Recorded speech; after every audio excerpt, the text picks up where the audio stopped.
Hello and welcome to Clearview Television News. We're reaching you live from Nigeria's capital city, Abuja. First, the headlines. In the news, Kogi State Traditional Rulers Council presents Governor Yahaya Bello to President Muhammadu Buhari for support towards his second-term election in November. Nigeria police parade 38 suspects for kidnapping, armed robbery, transborder, car snatching, and other violent crimes in some parts of the country. US and China to resume trade talks ahead of meeting at G20 summit next week. I am Prudence Okonna with the details of these and many more. Kogi State Traditional Rulers Council on Wednesday presented Governor Yahaya Bello to President Muhammadu Buhari for support towards his second-term election in November. The monarchs were led to the council chamber of the Presidential Villa, Abuja, by the Ata Igala, His Royal Majesty Dr. Michael Idako Ame Oboni. The report. The chiefs were of the opinion that, having demonstrated great support towards APC's victory in the state last February, the people of the state deserve to upgrade their list of demands from the federal government. The chairman of Kogi Traditional Council, the Ata Igala, the president said he had come to upgrade what the president called the shopping list. Since we voted for the president, and as usual, as Oliver Twist, we must demand for our rights. So we decided to upgrade the list of our demands from Kogi State. And I'm pleased to inform you, ladies and gentlemen of the press, that the president has graciously alluded to most of our requests and has told us that we should go home and tell our people that he has us at the back of his mind and that he was going to approach most of these issues as they arise. And thirdly, we had to reintroduce our governor. Some people in the media, social media, they already say we are playing politics. We are not playing politics, we are being realistic. When you are realistic, you say things as they are. We came to reintroduce our governor to the president and demanded for normal support since they belong to the same party. The issue of endorsement is not here.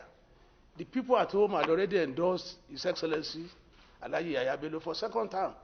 The traditional rulers also used the interface to reintroduce Governor Yahaya Bello to the president as the APC's candidate so endorsed by the people of Kogi State for a second term. The leader of this particular delegation is no any other person other than the Ata Igala, Michael Ame Oboni II, the President, Kogi State Council of Chiefs. He led all the royal fathers to pay this particular courtesy call on Mr. President. I am just a messenger who took the message earlier to Mr. President just a few days ago to secure this appointment. And as their son, I just needed to accompany them to see our president. And as earlier stated, Mr. President, in his usual manner of receiving everybody, he gave us a very warm reception and appreciated what we're doing in Kogi State. The visitors also prayed for the continued good health of Mr. President so that his aspiration at this critical period of the nation's history would be realized. Magdalene Michael, reporting for Clearview Television. The Edo House of Assembly has been formally inaugurated.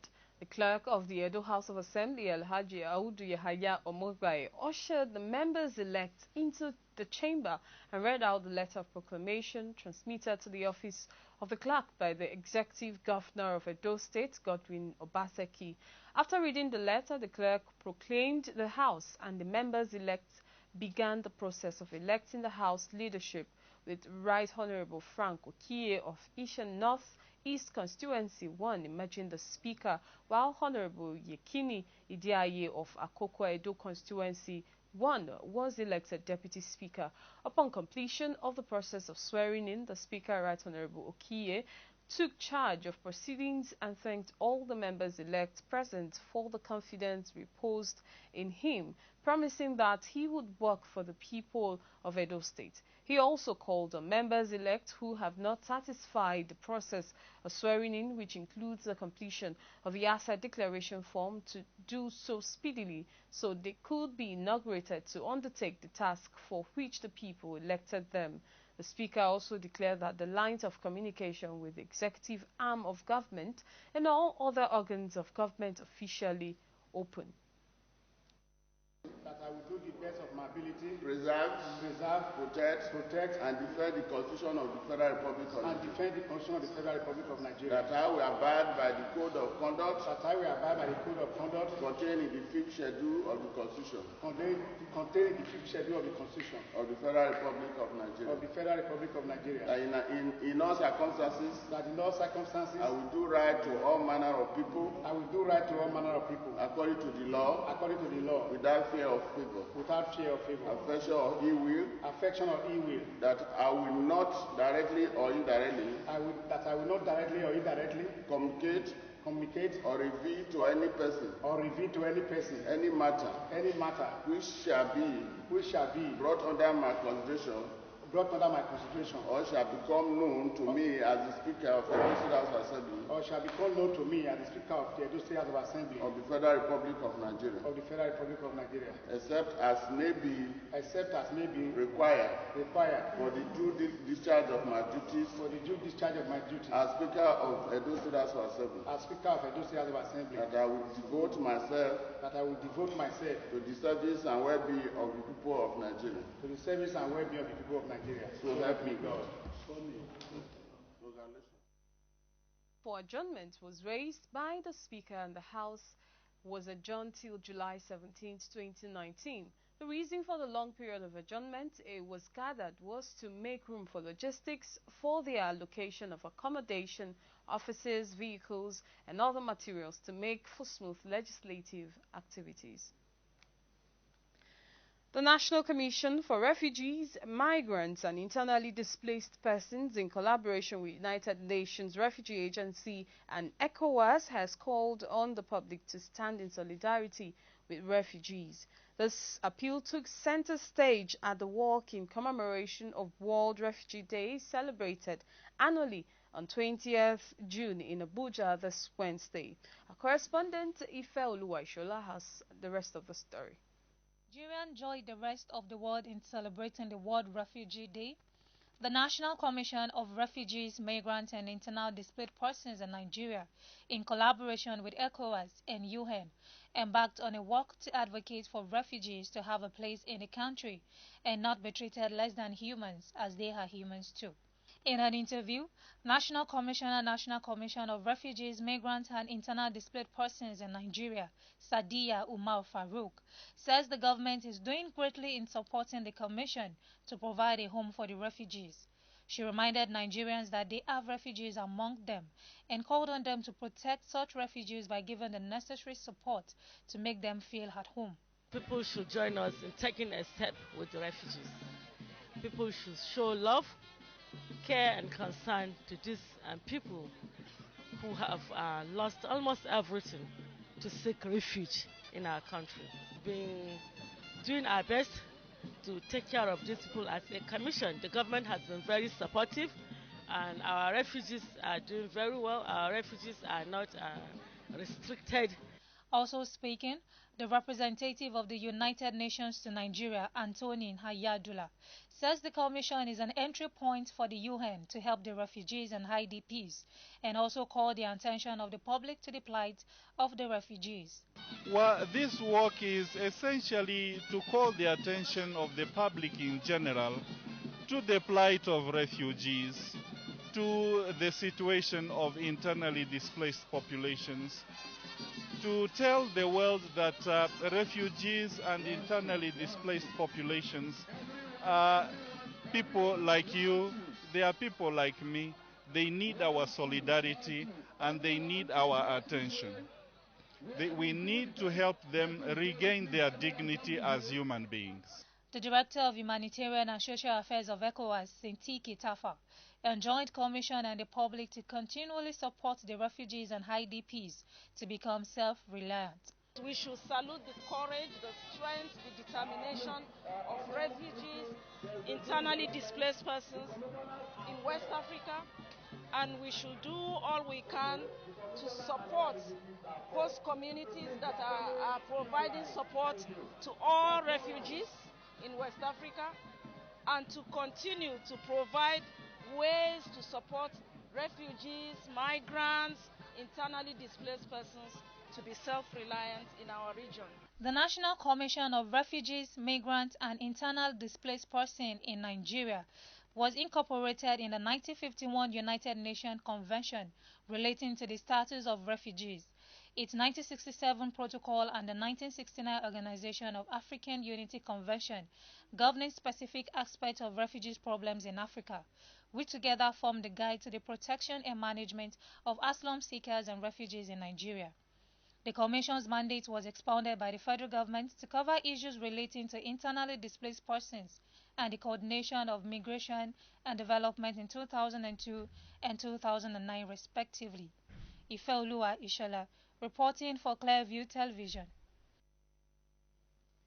The African Center for Leadership Strategy and Development, Center LSD, with support from Malala Fund, is set to validate the baseline survey report of its project Community-Led Collective Action for Girls' Education being implemented in Adamawa State.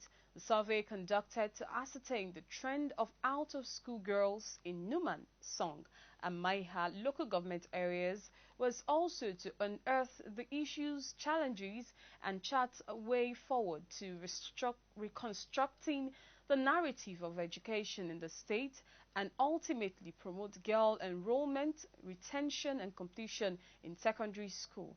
A statement released by Francis Iguilo, Center LSD Gulmakia champion of the Malala Fund, states that Adamawa State is amongst the educationally disadvantaged states, characterized by low school attendance at all levels with an abysmal record of girl-child education. She stated that the trend is worsened by the increasing wave of insurgency, terrorism, kidnapping and brutal killing of innocent citizens by armed militant groups in the state. The baseline report validation is put together to have stakeholders' inputs to ensure that recommendations made at the end of the day will become a reference point for all. The president of the Association of Foreign Relations Professionals of Nigeria, Ambassador Gani Lawal, says the association has come to work with relevant decision makers to make Nigeria a respected voice in international space. Lawal stated this at the official opening of the association's head office this Tuesday in Abuja. Ifeoluwa Ishola was there and now reports. Following the commissioning of the Association of Foreign Relations Professionals of Nigeria by the Emir of Kano, Sanusi Lamido, the association has officially opened its secretariat in Abuja. Speaking at the opening, President of the association, Ambassador Gani Lawal, says the secretariat is open for researchers to get concrete information and facts as the association aims to elevate foreign policy of the country. You can come into Abuja. We have a well-stocked library here where you want to do some research on some aspects of relations between Nigeria and the rest of the world. And you also have the opportunity of meeting, experienced hands, ambassadors here, where you can interrogate them and then enrich your research. The office is the den where we come together, brainstorm, and come out with ideas that we can present to policymakers or options that this is the way Nigeria should go in any subject of international relations. Also speaking, Ibrahim Gambari congratulated the association for working towards moving the country forward and giving her a voice in the international space. This is a professional association of people who have been dealing with foreign affairs. They are not just theoreticians but also practitioners, and it's also broader. They have medical doctors, they have accountants, anybody who's interested in foreign affairs who have played a role there, and they want to ensure that our foreign relations is open to a variety of opinion and views, so that when government makes decisions, it's based on informed opinion. And so I want to congratulate the president of the association, the vice president, the executive officer, and you can see the enthusiasm with which a lot of people are already members of this very young association, and they even have an office which we've just commissioned. Association of Foreign Relation Professionals of Nigeria, as professionals, past and serving ambassadors, working together to impact the foreign policy of Nigeria from the perspective of best practices, and also engaging and informing the public on the direction of Nigerian foreign policy and development. Ifeoluwa Ishola, reporting for Clearview Television. The Permanent Secretary, Federal Capital Territory Administration, Christian Oha, has reassured FCT residents of the administration's commitment to provide an enabling environment for businesses to thrive in the territory. Oha said the FCTA has to that effect put in place various measures to empower small, micro and medium enterprise through the Abuja Enterprises Agency, the Abuja Investments Company Limited, and the Abuja Markets Management Limited. Aniete Patrick completes the story. Making this assertion at the launch of an online marketing platform, Kasuwa.com in Abuja, Oha noted that the platform would make operators in the informal sector more competitive. This, he said, will position them to take full advantage of various palliative and empowerment programs of President Muhammadu Buhari's administration, in line with recently announced policy of pulling 100 million Nigerians out of poverty over the next 10 years.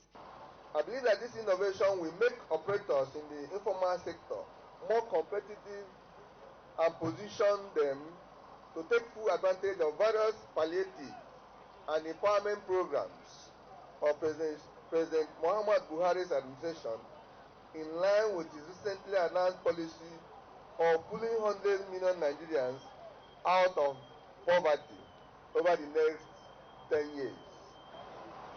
Earlier, the AMML's Managing Director, Chief Executive Officer Abubakar Farouk had noted that before now, most traders did not have the online presence because players in the industry haven't taken upon themselves to focus on the small business owners.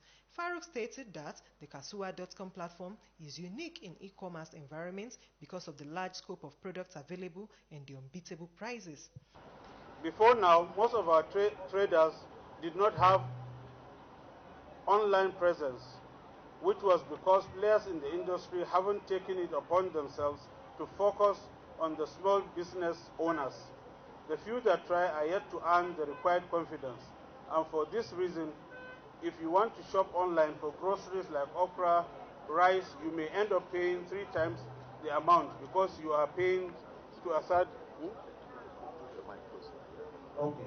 to a third or even fourth party. This is a need gap that Kasuwa.com has come to fill. So for the traders, it is not just another shop, it is a shop like no other.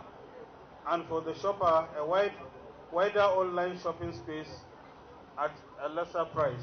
What stands Kasuwa.com out in the crowded e-commerce environment is the large scope of products available and the unbeatable prices.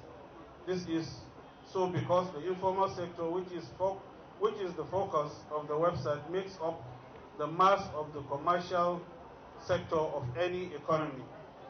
The FCTA therefore congratulated the AICL and the AMML for creating the platform to mobilize and mainstream the Abuja traders into global trend for business transaction, as it will enable the advertisers and other key stakeholders to communicate, partner, and network for economic growth. Busola Uworu, reporting for Clearview Television. Tony May Foundation, in collaboration with Sickle Cell Aid Foundation and other relevant stakeholders this Wednesday in Abuja, launched a one-day Sickle Cell Summit to commemorate the World Sickle Cell Day. The event was part of efforts aimed to achieve a sustainable policy for the management of sickle cell disorder in Nigeria. Clearview TV's Joy Sekwei has details.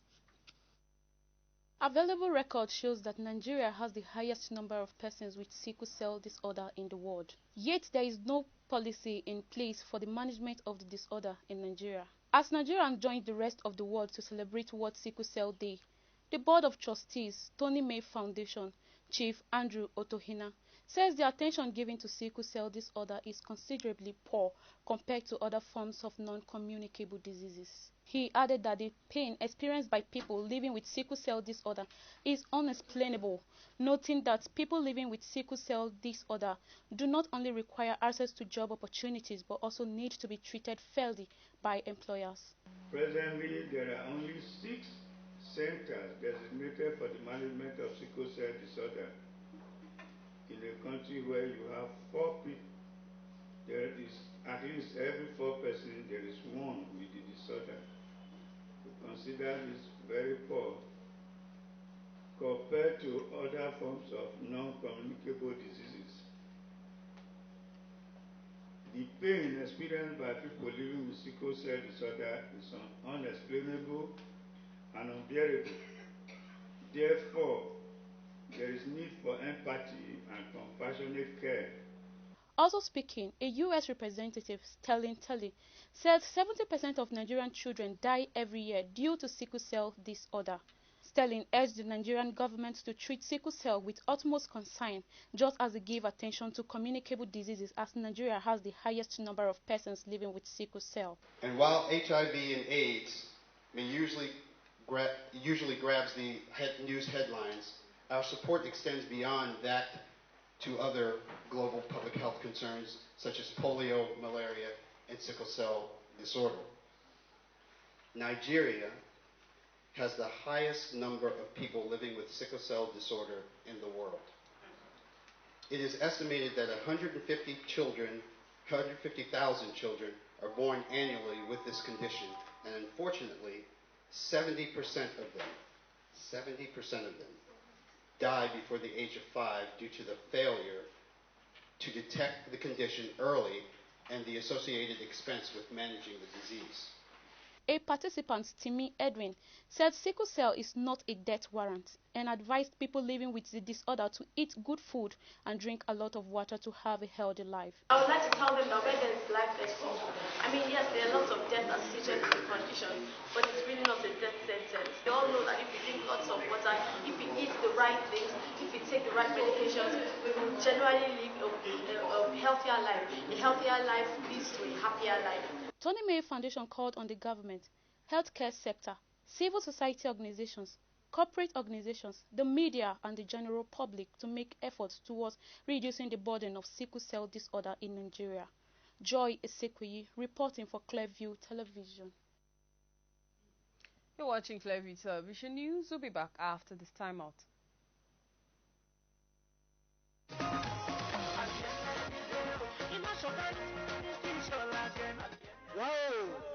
Ekide ṣe wa gẹ̀gẹ̀dẹ̀dẹ̀ jẹ́ kó máa gbómú wẹ̀ ekide ṣe todúkalẹ̀ kebi kọ́lọ́yọ́gbá ká àwọn dúgbẹ́dẹ̀ mú àwọn ọmọ àgbàdùfò ọ̀nẹ́kẹ̀lẹ́ polúbulẹ̀ mánìkẹ́ kọ́má alùpùpù gba báyìí alùpùpù kọ ìchíwa ìgalà omikùnà ká ìṣọ́mọ́mẹ́ kúkójanẹ̀ ìgalà dẹ̀ ẹ̀dọ̀mí ṣẹ̀bọ́kù gbójúlé ìṣọ́mọ́mẹ́ ìgalà nàkínà gòwá ojí tẹlifíṣàn kìdẹ́ lọ́gbà ẹ̀kídẹ́rẹ́ máa bínú.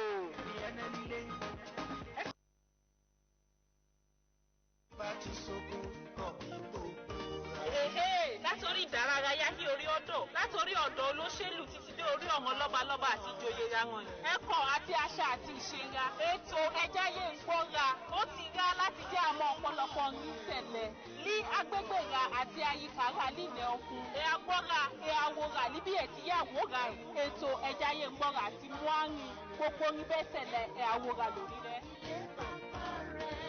Ẹja sọmọ kọ́ àmọ́ sọmọ. Wọ́n ní àhọ́ ìmẹ̀ báwọn ní ẹ̀wọ̀n mẹ́ àti sojẹ́tẹ̀ báwọn ní ìrẹsùn àmọ̀hí bákì èpèzú èyí tí àmẹ̀mẹ̀ wọ̀rọ̀ kàmẹ̀ dá àṣẹkùrà lọ́wọ́dẹ́ ìbìràbà bẹ́fà ṣe ìzòwò nínú ìsàmùhí ọ̀nẹ̀rí ọ̀dọ́bìdẹ́kùrà àmẹ̀ ọ̀nẹ̀rí sáza èsì kàmẹ́ẹ̀ni àfàbánifọ̀nìfà ṣe ìbòrè dé àkà ìrẹsùn ìbìràbà bẹ́ tv ọ̀nìfà ṣe ìfọ̀fì dáwọn ní. dòzírẹsùn kòkó ètò rọ̀nà ni ìbìràbà bẹ́ yàáfà bẹ́ yíyan ìṣẹ̀hún ìyá lọ́wọ́dẹ́.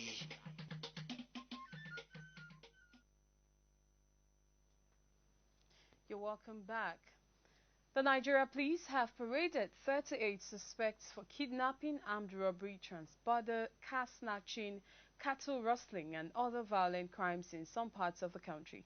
The force public relations officer Frank Mba, while parading the suspects at the SARS headquarters in Abuja, said the police is unrelenting in the implementation and enforcement of strategies of Operation Puff Adder to ensure safety and adequate protection of travelers and people living in communities in Kaduna, Minna, Tegina, Birnin, Gwari, Funtua, within Kaduna, Niger and other states of the Federation.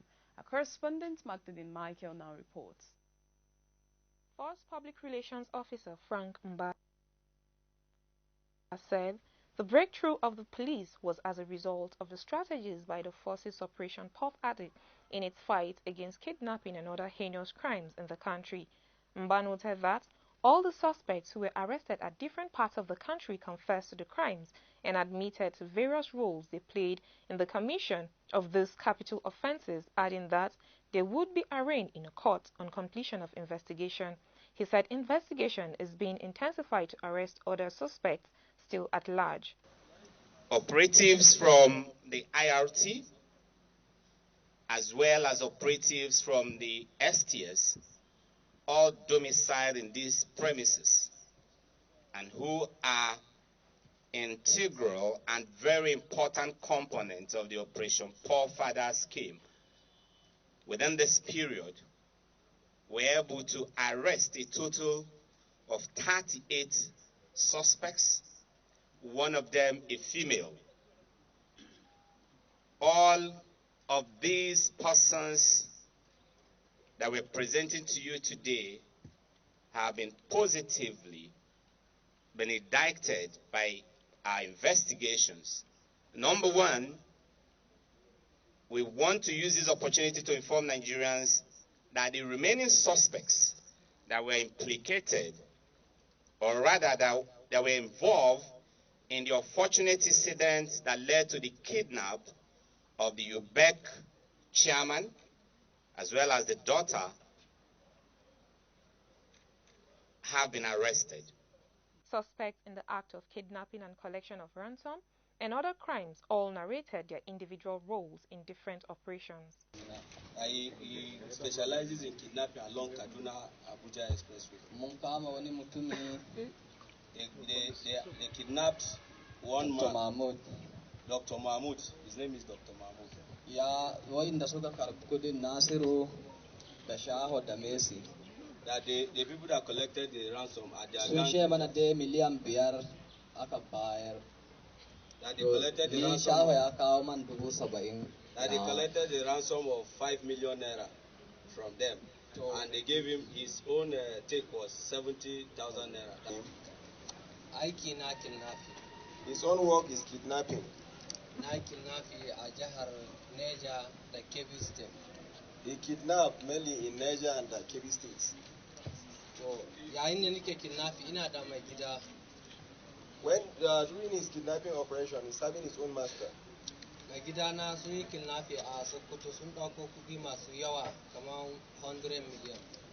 His organs kidnapped in Sokoto, by which they collected the ransom of about 100 million.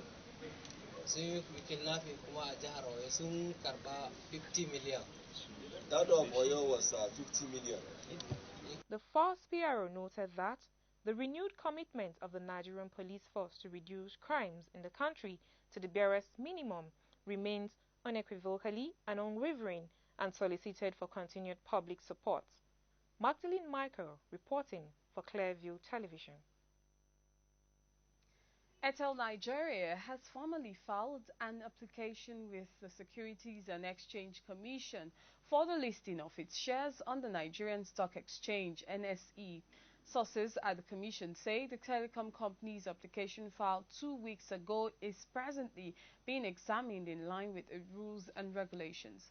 The source said the SEC would continue to protect the interest of investors in the market in line with its mandate to regulate and develop the capital market, adding that the application would be given express consideration if the company meets all the requirements for listing on the nation's bourse. Airtel's parent company, Bharti Airtel, in its filing in London on Monday, said that it intended to list the shares on the NSE at the same time with the listing of its Africa unit at the London Stock Exchange. It, however, said its plans were subject to regulatory approval of the SEC and the NSE. Its African unit had been set at a share price of 80 to 100 pence a share for its initial public offer on the London Stock Exchange to raise about $750 million. According to the Indian-based network operator, the offer is expected to comprise approximately 595.2 million to 744.0 million new shares to be issued by the company. The planned listing of Airtel Nigeria on NSE follows the successful listing by introduction of MTN shares on the Premium Board of Nigeria's Bourse as part of a condition for failing to disconnect 5.1 million unregistered SIM cards in Nigeria. The Executive Vice Chairman, Nigerian Communications Commission, Professor Umar Dambata, had recently described the listing of MTN shares as a precedent and expressed optimism that other mobile network operators would follow suit. After a sixth outing in November raised $2.86 billion, Nigeria's Debt Management Office DMO says the government has no plans to return to the Eurobond market this year. Nigeria had in 2016 approved a 3-year plan to borrow more from abroad. It wants 40% of its loans to come from offshore sources to lower borrowing costs and help to fund record high budgets. Director General DMO Patience Oniha told an Islamic finance conference in Lagos that foreign borrowing for the 2019 budget is set at 802 billion naira, representing 2.7 billion US dollars. She said that the planned listing of the federal government wants to tap concessionary long-term loans to finance its 2019 budget in addition to borrowing at home. The government sold $3 billion in Eurobonds in 2017, part of which it used to fund its budget that year. It then followed with a $2.5 billion Eurobond sale last year to refinance local currency bonds at lower costs. The Nigerian National Petroleum Corporation has said a team from the corporation is currently in London negotiating deals that will attract foreign direct investments valued at about $7 billion into Nigeria's oil and gas sector. The nation's crude oil and condensate production had risen to 2.32 million barrels per day, the NNPC announced on Tuesday. The corporation's group managing director, Mike Kantibaru, disclosed this at the Abuja headquarters of the oil firm while playing host to the executives of the Nigerian Union of Journalists, led by the president, Chris Isiguzo. It stated that in the gas sector, the corporation also pushed from a low level of about 450 million standard cubic feet per day, adding that for the domestic gas production alone, the figure hovered at about 1.5 billion standard cubic feet per day.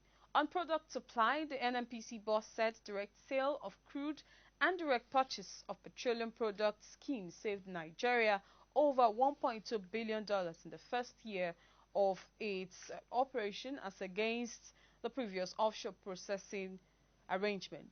Commenting on FDIs, he said the NNPC attracted $3.6 billion and $3 billion in 2017 and 2018 respectively, adding that negotiations were currently ongoing to attract several billions of dollars worth of investment into the sector. The National Information Technology Development Agency, NITDA, says Nigeria loses about 3.13 trillion naira to cybercrime and foreign software annually. NITDA's Director General, Isa Ibrahim Pantami, disclosed this at a stakeholders conference on Nigerian software testing guidance, NSTG, and the Guidelines for Information Systems or the GITA held in Abuja. Ibrahim Pantami also said another 127 billion naira is lost to cybercrime annually to the nation's inability to adequately secure its information systems. To guarantee safe delivery of services, he said it has become imperative to secure Nigeria's information system to protect it from being compromised.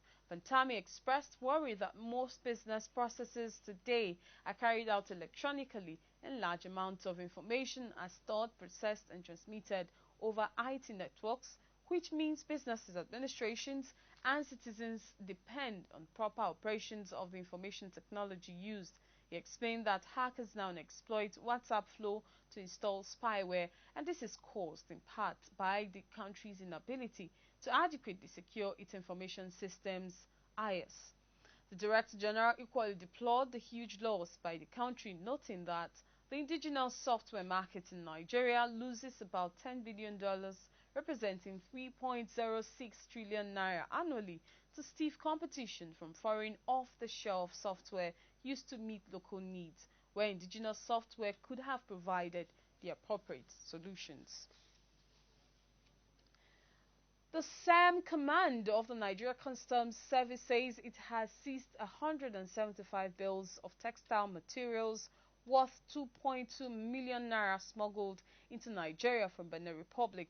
The Customs Area Controller of the Command, Controller Uba Mohammed, who stated this on Tuesday, said another 71 cartons of expired food seasonings worth 458,109 naira and 336 cartons of alcoholic drinks worth 5 million naira were also intercepted along with the textile materials. He said between March and May, the command generated 2.8 billion naira and also intercepted 14 trucks of foreign boiled rice worth 89 million naira. He listed other seizures within the period to include vegetable oil, sugar, premium motor spirit, otherwise known as petrol, and expired food seasonings. He said during the period under review, 336 cartons of alcoholic drinks worth 4.8 million naira were intercepted, along with 1,582 parcels of cannabis sativa concealed in an Indomie truck and another 55 parcels concealed in a Sienna bus. You're watching Clearview Television News. We'll be back after this timeout.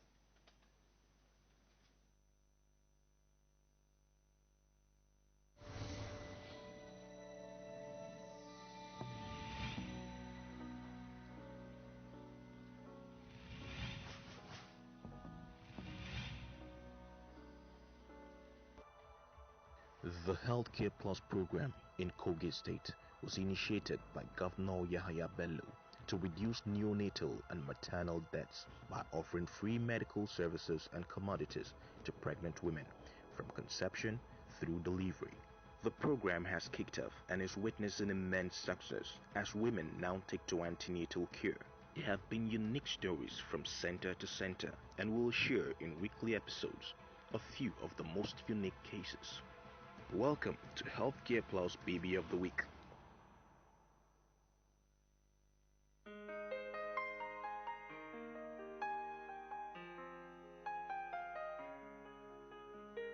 She was referred from Primary Health Center, Jegubeki, to General Hospital, Kotonkapri.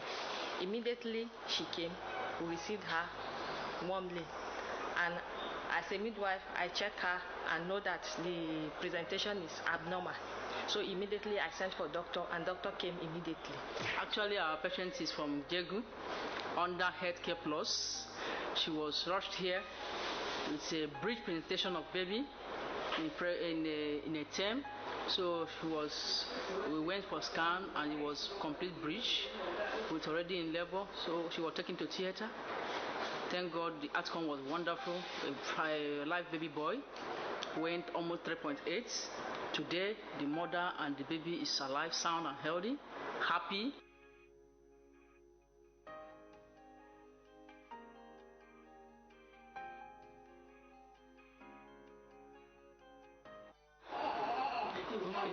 Baby was sick too.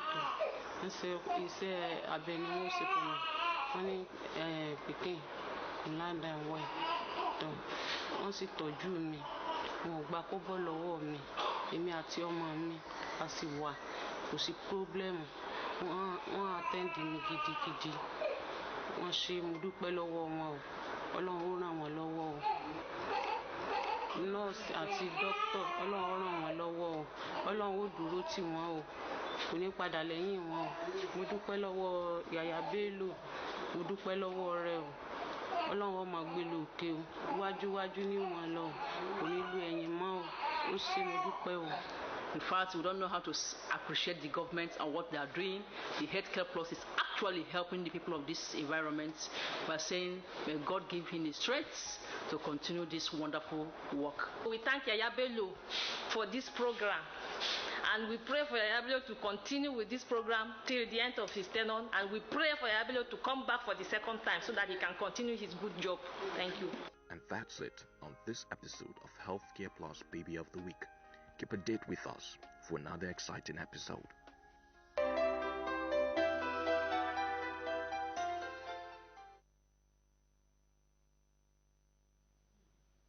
You're welcome back. And the implementation of the ECOWAS Quality Infrastructure Policy received a boost on Wednesday as the Commission brought together critical stakeholders on its Community Committee for Conformity Assessment to adopt a draft document for the establishment of the ECOWAS Regional Product Certification Scheme called ECOMAC. The committee meeting is taking place within the framework of West Africa Quality System Program implemented by UNIDO with funding from the European Union. UNIDO Chief Technical Advisor Aka Kawas says the Abuja Forum provides an opportunity to encourage all other organizations within member states that are currently making significant efforts to upgrade their national product certificate body. Correspondent Anita Patrick has more. The ECOWAS certification scheme in the region opts for a valorization of national certification bodies that will be mandated structures to deliver the ECOMAC. COAC gave a breakdown of the 5 priority products selected by member states such as drinking water, cashew nuts, vegetable oils, cement and fish, which will provide an opportunity to encourage all other organizations in member states that currently produce significant efforts to upgrade towards accreditation. People in the laboratory, they can say that, yeah, we have measured something with our conform, but you, simple consumer, how can you identify in the market that products are conform with standards? That's why we build what is called certification mark. A certification mark is a system which is built by technicians, but which aim to ensure to guide the consumer in the market, to guide them so that when they see this sign, this mark, this design on a product, they are sure that behind this sign you have a system which has certified that this product is conform with the standard. This is the main aim of the certification mark. With the standards developed by ECOWAS and a growing number of manufacturing enterprises in the region, time has come to ensure that unsafe or uncompliant products do not find their way to ECOWAS market as exports from West Africa.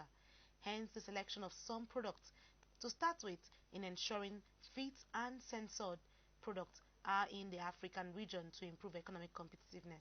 So we have food products. I know that we have water, we have cashew, we also have cement, and we have two other products, two other food products. So these products were chosen because it is widely used in all the region, and also it's part of the priority of ECOWAS Commission.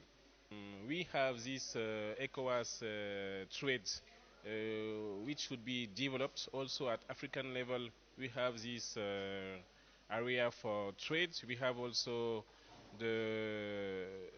we would like to export towards EU and so on and so on. With this mark, I think that it is a very strong tool to help our all our traders, all our companies based in the region to take advantage of all these trades that are being developed by ECOWAS Commission with member states and partners.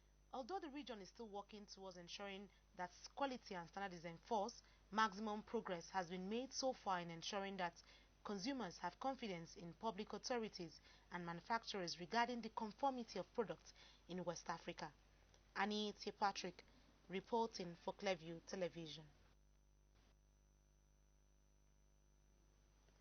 US and China will resume trade talks ahead of a meeting between their leaders at the G20 summit next week, US President Donald Trump has said. Mr. Trump said on Twitter he had a very good call with Chinese President Xi Jinping and their teams would start talks before they meet in Japan. The US escalated tensions with tariff hikes in May, derailing months of talks between the economic powerhouses. The two countries have been fighting a damaging trade war over the past year. The Chinese president said he was prepared to meet with Mr. Trump at the G20 meeting next week. Mr. Trump said he would have an extended meeting with his Chinese counterpart at the summit in Japan. Trade talks grinded to a halt last month when Mr. Trump accused China of reneging on its promises and raised tariffs on $200 billion worth of Chinese goods. The move came as a surprise to many who had thought the US and China were nearing a trade deal. China retaliated with its own tariff hikes. The Trump administration has threatened to impose tariffs on another $300 billion worth of Chinese products if the two sides can't reach an agreement on trade tariffs on billions of dollars worth of goods from the US and China imposed over the past year have weighed on the global economy and hit financial markets. Many businesses have urged Mr. Trump to end the trade war, and public hearings on the potential impact of additional duties on Chinese goods are underway in Washington. Companies ranging from retailers to electronics firms have made submissions to the U.S. Trade Department warning that more tariffs would hurt their business and consumers. Still, in his latest comments, the U.S. president appeared more optimistic about striking a trade deal. I think we have a chance. I know that China wants to make a deal. They don't like the tariffs, and a lot of companies are leaving China in order to avoid the tariffs, Mr. Trump told reporters at the White House on Tuesday. Despite moves to resume talks, recent comments from both sides suggest they still remain far apart on many issues. Sticking points in trade negotiations have included how to enforce a deal and how fast to roll back tariffs. U.S. President Donald Trump has formally launched his re-election campaign, urging supporters to keep this team in place for 4 more years. The Republican president made his case before thousands of supporters at a rally in Florida, calling the state "my second home." Mr. Trump used the announcement to lash out at Democrats, accusing them of trying to rip your country apart. Early polls placed Mr. Trump behind some potential Democratic challengers. He entered the stage with his wife, Melania, who said she was excited to be First Lady for 6 more years. Senior figures from the White House, including Vice President Mike Pence and outgoing Press Secretary Sarah Sanders, also spoke at the rally. Tonight, I stand before you to officially launch my campaign for a second term as President of the United States, Mr. Trump told supporters. I promise you I will never let you down. Florida is a key battleground state and one that Mr. Trump narrowly won in 2016. We are going to keep America great again, the president told the Orlando event on Tuesday night in a reworking of his familiar slogan. Some supporters had been waiting since the early hours of Monday morning to see the president. A counter-demonstration against his appearance was also held nearby. During his roughly 80-minute speech, Mr. Trump reiterated key themes of his winning 2016 campaign. He pledged to continue a crackdown against illegal migration, one day after tweeting that U.S. Immigration and Customs Enforcement will soon begin removing millions of illegal aliens from the country. We believe our country should be a sanctuary for law-abiding citizens, not for criminal aliens, Mr. Trump told Florida supporters. He also accused Democrats of seeking to legalize illegal immigration in order to boost their voting base and said they want to destroy our country as we know it. You're watching Clearview Television News. We'll be back after this timeout with sports.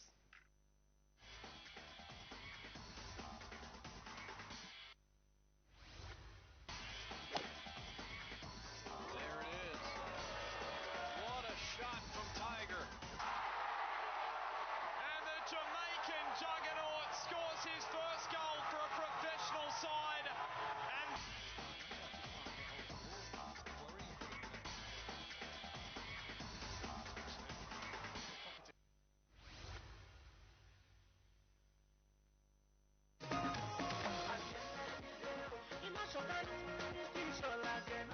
Wow! Ekide chewa gegedede. Je kuma gbomu we. Ekide che odukane ke dukolonyo ba. Ka àwọn dugbe de mu amama agbadufo onekele konu bule. Manike koma alukuma gba. Bai alukuma ko ichiwa igala. Omi kuna ka ishoma me kukojane igala de. Edomi sebo kugojile uchoma me igala. Lakina gowa oji television kide no ba.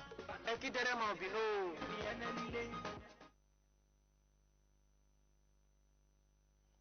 Hello and welcome to the sporting segment of Clearview Television.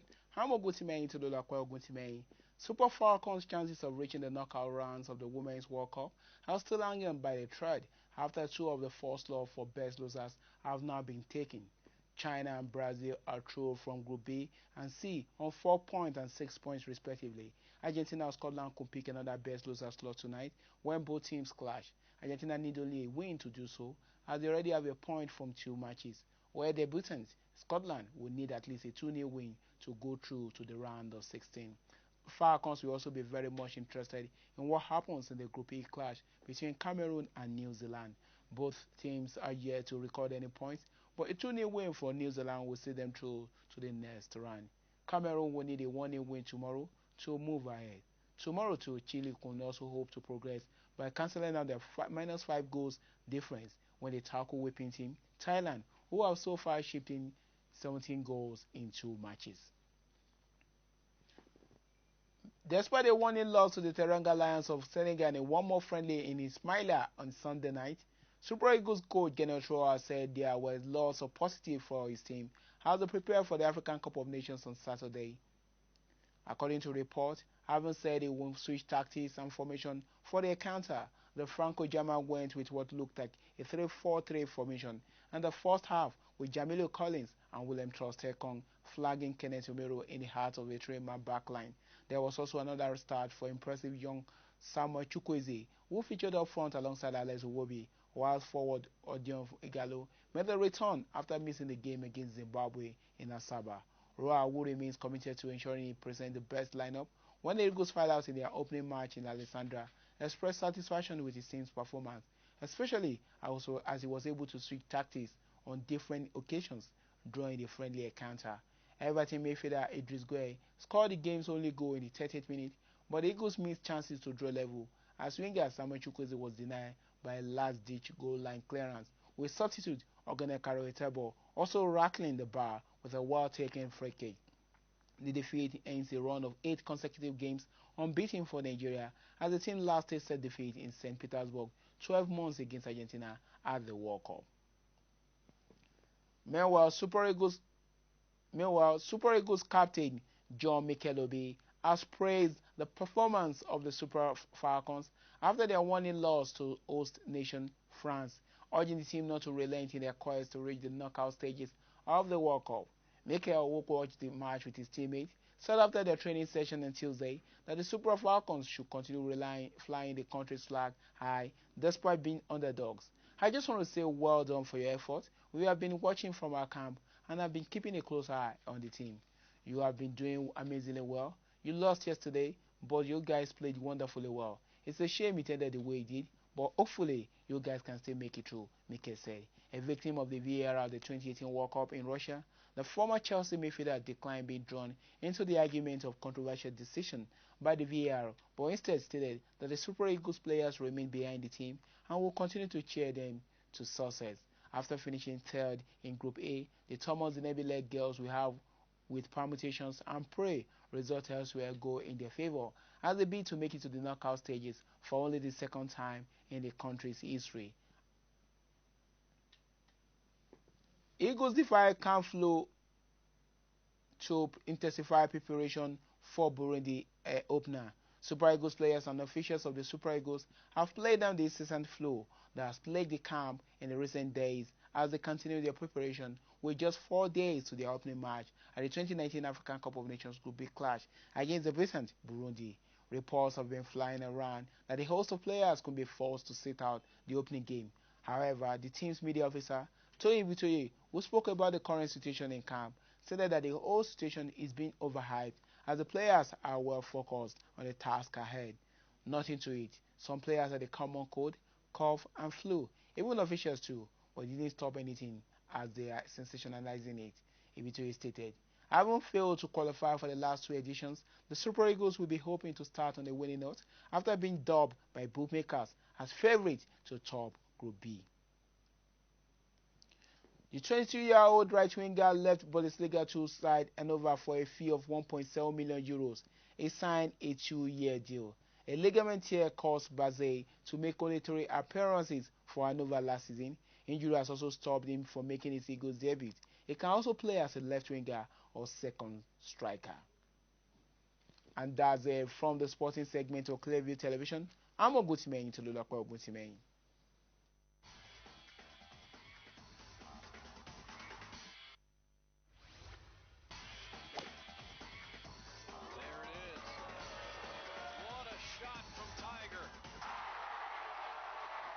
Jamaican juggernaut scores his first goal for a professional side.